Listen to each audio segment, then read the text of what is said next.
Hi! Welcome po sa namang property tour mula sa Gogli Property Match. Ako po si Joanne at ngayon po ay nandito tayo sa Barangay Poblacion, San Pascual, Batangas para tinan itong property na nag-o-offer ng residential lots. Ang pangalan po ng village na to ay Avida Settings, Batangas. Dito po located sa Phase 2 ang mga available lots. Meron pa po mga available lots dito pero kakunti na lang at ready na rin po yung mga drainages, gawa na po siya. Meron na rin pong sidewalk sa ibang blocks. At meron na rin pong perimeter fence dito.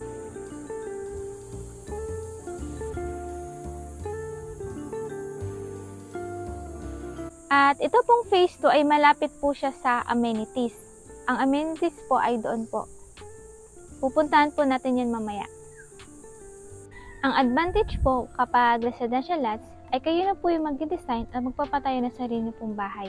Meron lang po siyang theme, modern contemporary.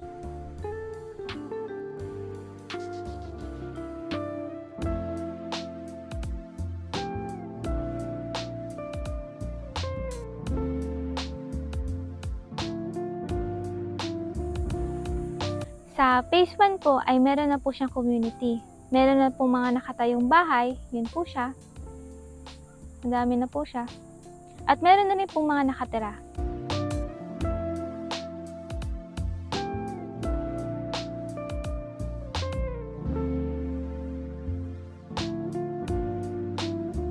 Andito po tayo ngayon sa amenity area.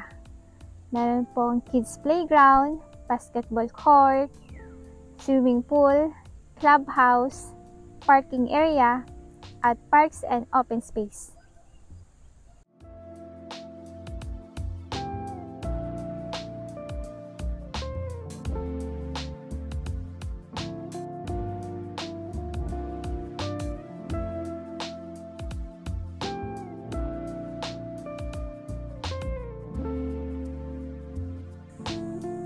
Ito pong development na to ay malapit po siya sa bypass road going to Balagtas Exit Star Toll sa Batangas City. Kaya mas mabilis na po yung travel time papuntang exit.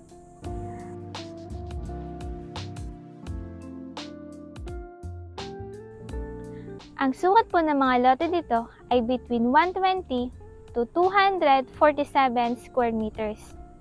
At ang selling price naman po niya ay between 2.48 million pesos to 5.3 million pesos. Kapag spot full payment ay meron po kayong discount na 20% sa total contract price.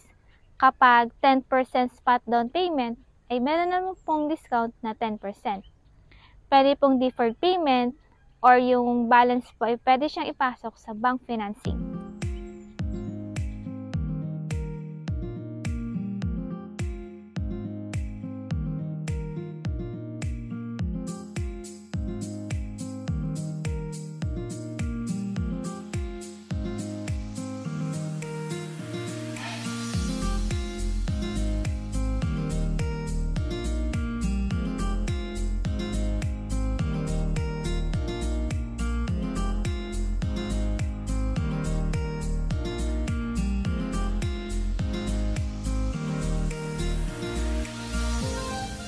Ulitin ko po, ang mga ina-offer po dito sa Phase 2 sa Avida Settings, Batangas ay mga residential lots para kayo na po yung magpapatayo ng sarili niyo pong bahay at sarili niyo pong design.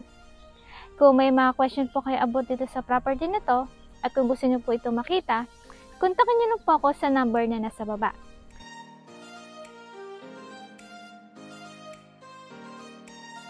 Maraming salamat po sa panonood. Ako po ulit si Joanne. At nagkita-kita ulit po tayo sa susunod na video. Hanggang sa muli, bye!